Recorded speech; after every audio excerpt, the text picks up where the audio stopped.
the world as I see it, as I saw it in the 9 years that I was there, and now I'm going to talk about that world.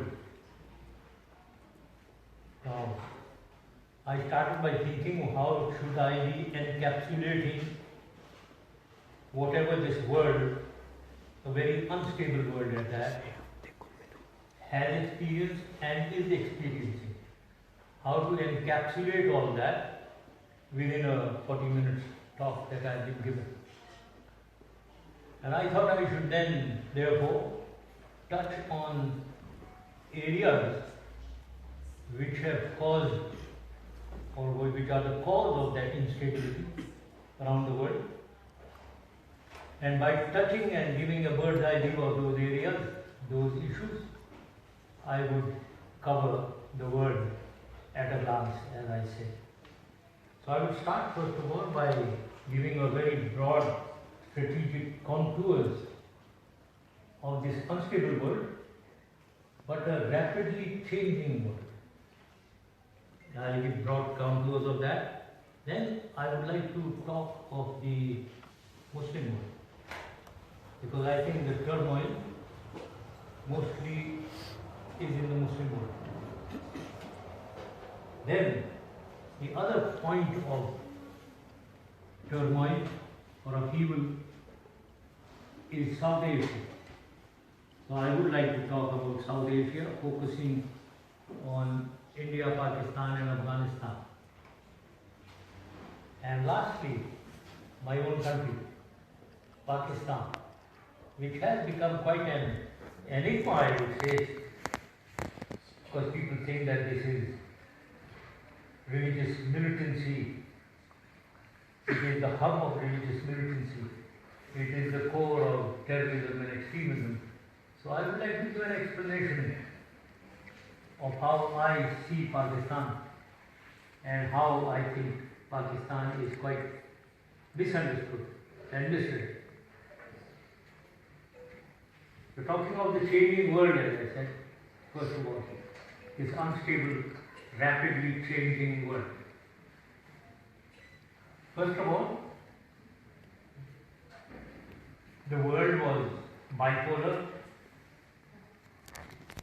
till 1979, I would say, when the Soviet Union invaded Afghanistan, and in 1989 when they got defeated and thrown out of Afghanistan and the Soviet Empire disintegrated, it got converted into a unipolar world.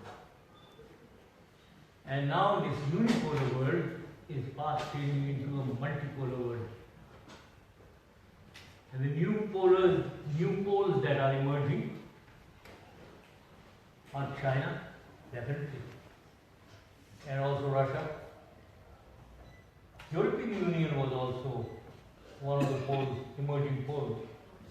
But unfortunately, with Brexit coming about, it has caused a big dent on European Union and its future, may I be allowed to say, remains a little uncertain. Even the future of NATO remains uncertain. So therefore, in this unipolar world, if I was to deduce, what should one deduce from this multipolar world? In this multipolar world, the United States will have to balance its strategic interests in the world with the strategic interests of the other emerging forces, and that is China and Russia. The second point that I want to bring out is that the strategic focus of the world, which was Eurocentric in the Cold War period, in that it was Europe-based, NATO versus Warsaw Pact, East versus West. That, with the disintegration of Soviet Union, has shifted. The strategic focus has shifted from being Eurocentric to South Asia first, with Afghanistan coming up, with the Soviet Union invading Afghanistan, and since then the strategic focus with Indo-Pakistan dispute and Afghanistan to South Asia and then the Middle East. So the strategic focus of this changing world has shifted from Eurocentric to South Asia and Middle East. The third point that I want to make in this, of this changing world is the US concern. The US concern in the Cold War period was containment of communism. But with the device of communism and Soviet Union, it has now changed to containment of China, let's say.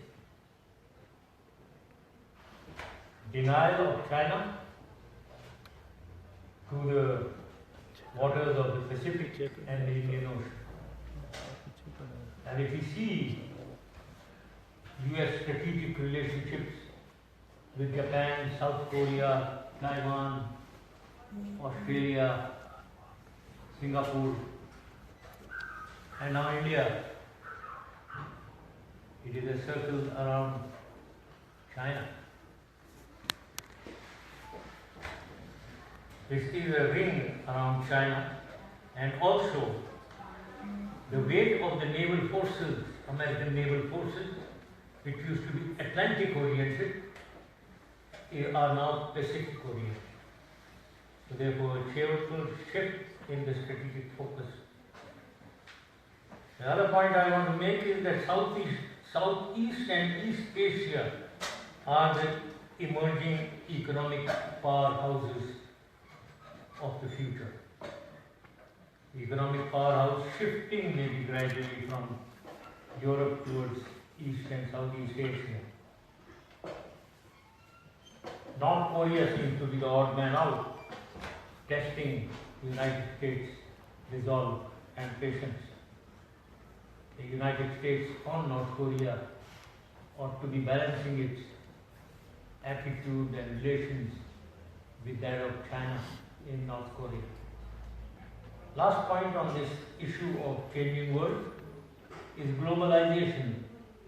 The noble ideal of globalization is no more. It has been taken over by stronger feelings of nationalism. And this happened because of mass population migration, firstly from Africa to Europe.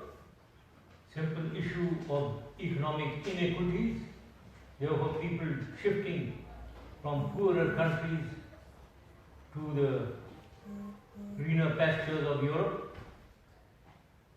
And then with European Union coming up, East Europeans shifting to Western Europe, another population migration. And lastly, with the Middle East turmoil, in Lebanon, Syria, Iraq, civil wars going on there, population massively coming to Europe. All this has given rise to right-wing political forces.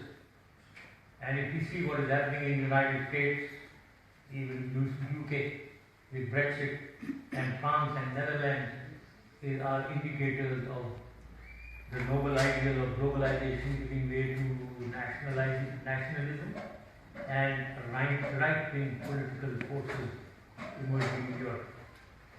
So this, I thought, ought to give a very broad focus on the changing world, strategic changes. I would like to talk about the Muslim world now. Very briefly again. The entire Muslim world, ladies and gentlemen, if you see, was colonized for the last 2 to 3 centuries. The entire Muslim world, other than perhaps Turkey and Iran.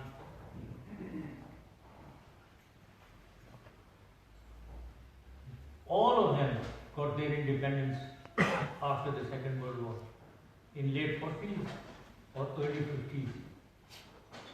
And when we got our independence, what was our condition?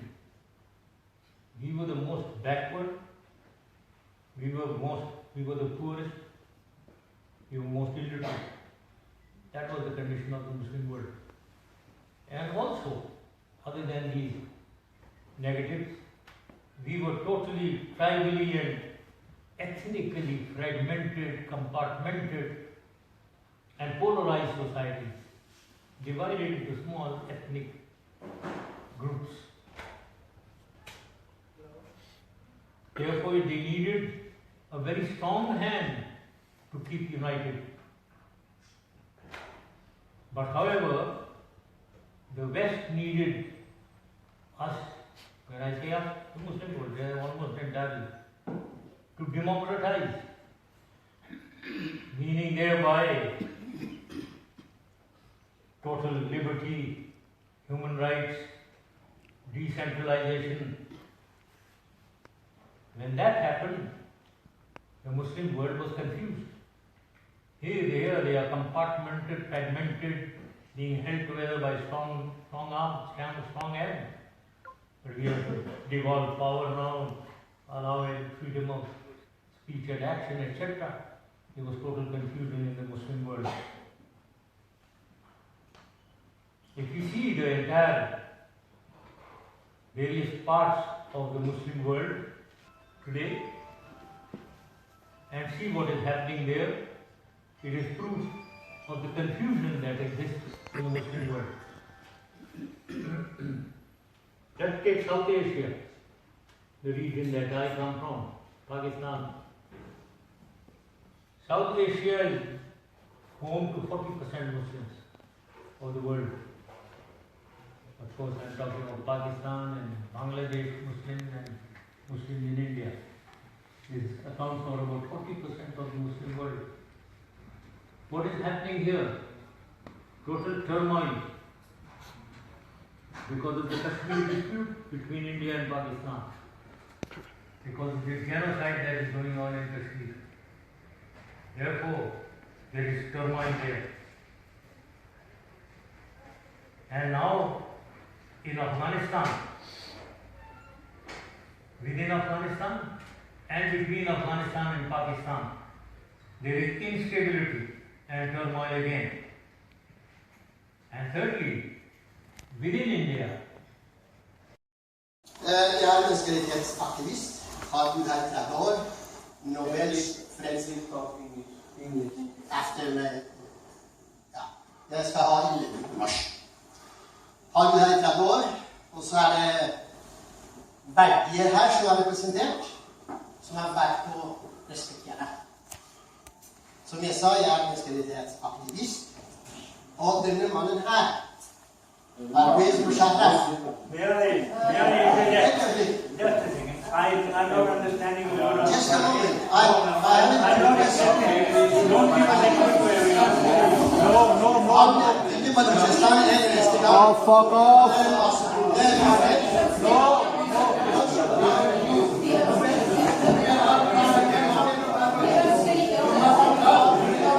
Noble.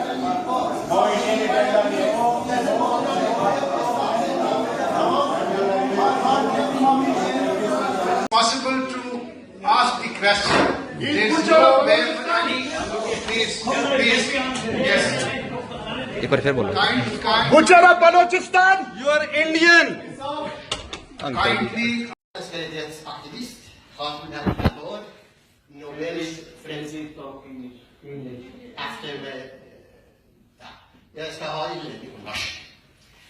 Har bodd her i 30 år, og så er det verdier her som er representert, som er verdt å respektere. Som jeg sa, jeg er menneskerettighetsaktivist, og denne mannen her, Pervez Musharraf. I'm not understanding the word. Just a moment. I'm not accepting. Must respect, please. We are also peace activists. We are all peace activists. Not only you. Yeah. We are all peace activists. We don't know your language. You must be. We do not understand you. It's better you make peace. If you could speak English, that would be fine. You are not doing good, Pastor. You're not respecting. English में बात करने देना। Must speak. Oh, no, no chance, please. Give the other. Give chance to other one, please. No chance.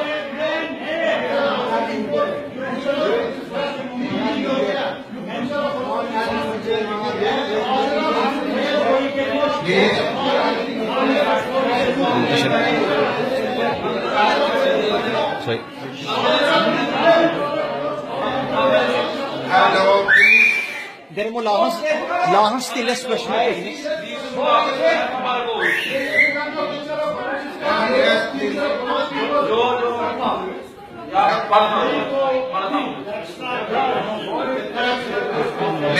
Ladies and gentlemen, please. Now we have just heard the lecture of President. It's possible to ask the question. Please. Yes. एक बार फिर बोलो। Musharraf, Balochistan, you are Indian. kindly ask the question. Yeah, but outside here.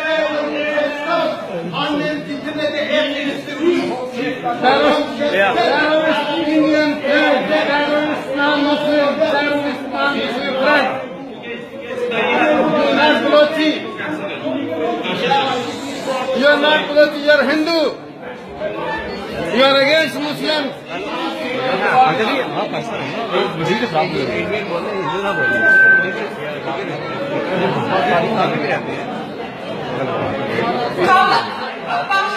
Kom allihopa säg något. Please hold up. We will this and then we finish this conference. Okay? Thank you for today and we close off now. And thank you for coming. We will close off now.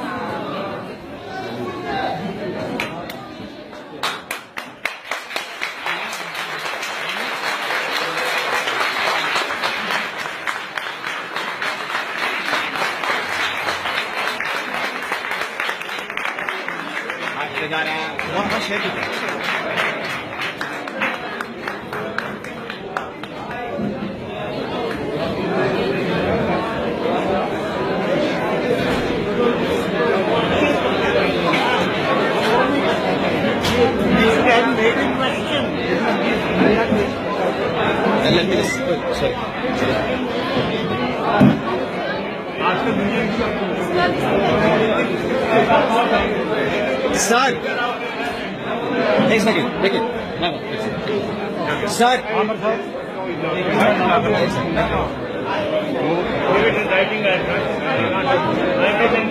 Yes, I know, but your father too. I respect you. Sir, there are a lot of people here who actually want to know about Dr. Afia Siddiqui's case. Do you have any comments?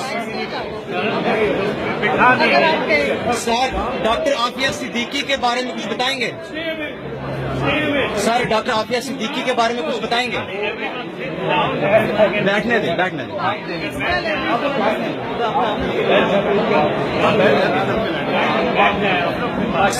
Sir, doctor Aafia Siddiqui के बारे में कुछ बताएंगे?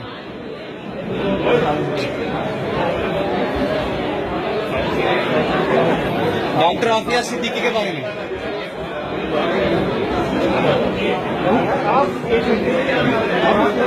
Sir, doctor Aafia Siddiqui के बारे में कुछ बताएंगे? बताना चाहिए। बताओ यार, तू दस एक ही गल है।